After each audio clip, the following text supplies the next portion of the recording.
knee pain, an elite jumper. And it happens in figure 4 position.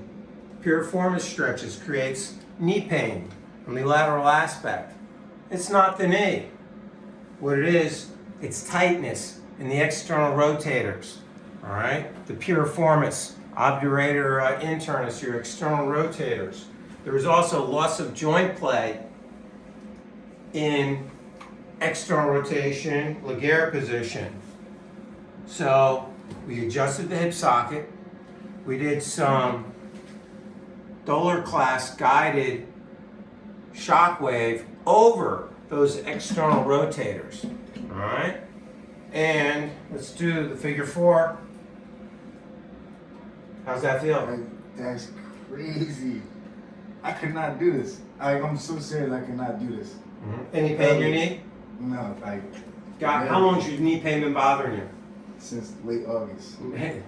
That's the DeFabio difference. It's a thoughtful approach, not treating your pain, not treating the symptom, treating the problem with advanced modalities like EMS, Doller class, shockwave, and adjustments. I'm Dr. Don DeFabio. We'll see you on the next vid.